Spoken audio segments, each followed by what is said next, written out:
What is up, YouTube? We are here today with my boy Victor Morales. He just went to Kissimmee Regionals not so long ago. Ended up making 18th place, so top 18 with what were you playing? Volcanics Star Service. Volcanics Star Service. Do you remember what your matchups were? A lot of Shadows, 2 Burning Abyss, 1 Necroz, and 2 Stellar Knights. What was your worst matchup? I didn't have a worst matchup. Didn't? Okay.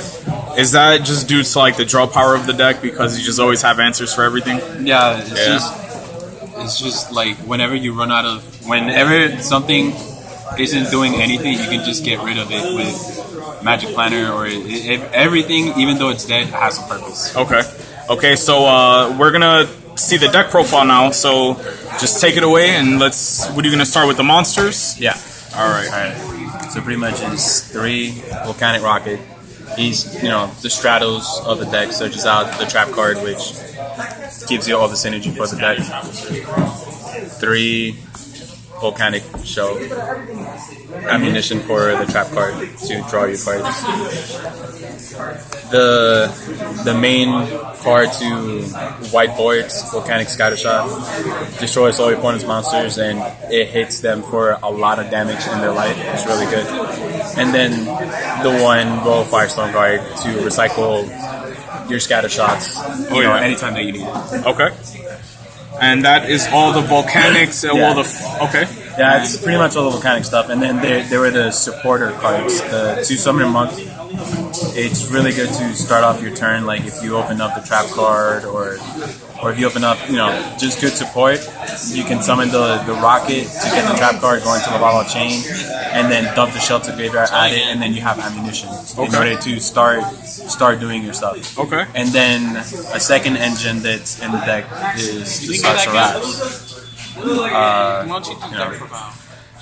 Star Seraphs was really good because it added more consistent destruction to the deck and more consistent drawing to the deck.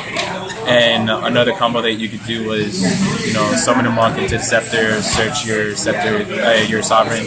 If you had another one in the hand, you can special summon it, and then you can start going off your combos. What would be the spell card you would normally end up pitching for the Summoner Monk?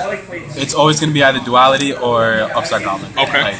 Those cards are the most deadest cards in the deck, in my opinion, but absolutely necessary to dig through your combo pieces. Okay. All right. And we're going on to the spells now? Yep. I was playing a Raigeki, but I had to give it back. So yeah. My board wipe is Dark Hole right now, but it is the Raigeki. Okay. Triple Upstart Goblin. It's good to draw into pieces. Giving your opponent life, you don't really care because the deck is card burn, and with the Star Seraph engine, you can put a lot of monsters out on the board, do a lot of destruction, and so the life point gaining really doesn't matter. Plus, you're playing a 37 card deck.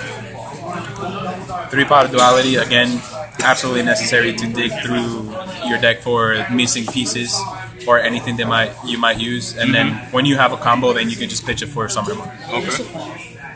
And then triple Magic Planner. Again, like I was saying, whenever something in the deck becomes dead, you could just pitch it off with this and make it valuable. Like you'll get something off of your deck called the Haunted, your Phoenix Chain, and so on. Like I said before, everything, even though it's dead, has its purpose. Just free up one of your spots and draw 2 cards. It's pretty good. Exactly, yeah. And then the main trap card of the deck is Blazing Cellular Reload. It's very self-explanatory. You use the shell to, dig through combo pieces, and you can use it defensively too.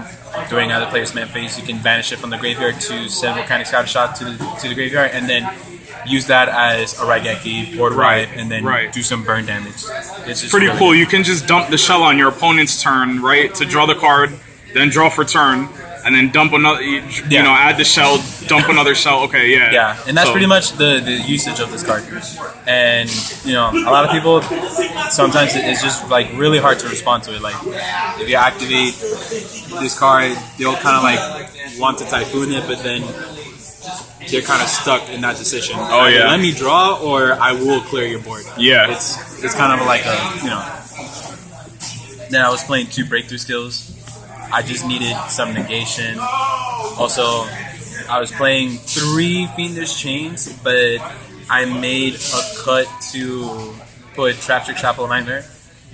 I like this card in this new version of the deck because it's more stable against a Satella Knight matchup.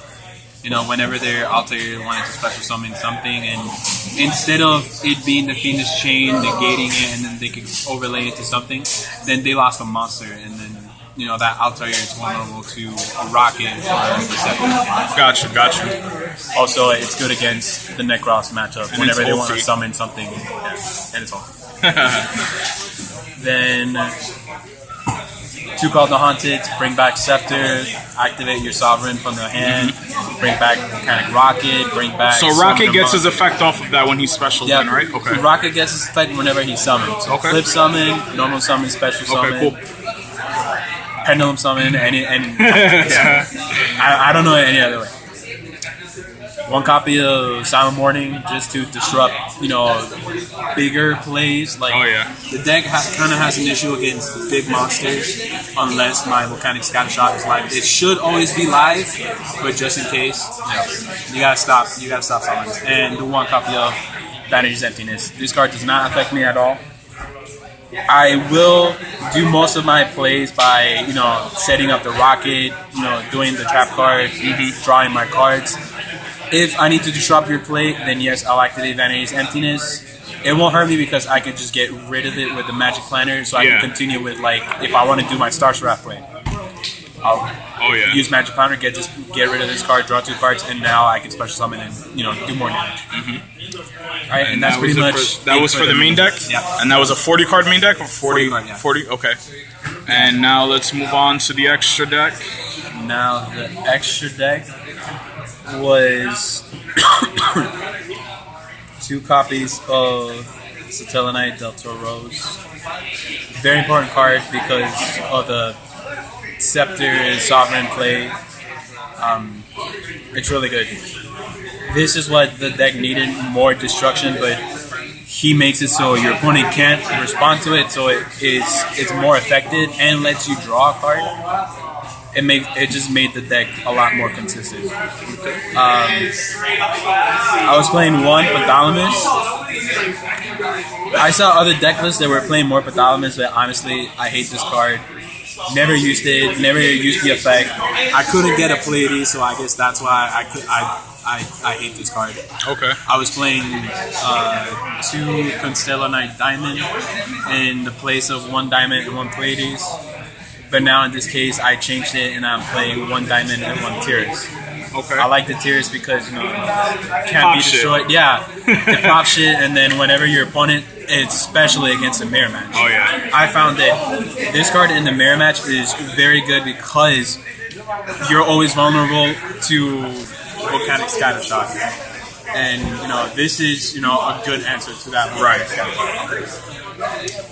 Very important cards like this with Emerald to shuffle back your Scatter Shots, your Star Seraphs, and I actually found myself shuffling back Summon a Monk a lot because I'm very big on the whole Summon a Monk to get your Scepter and start up your combos. I mean, you thin the deck 1 more card, so Yeah.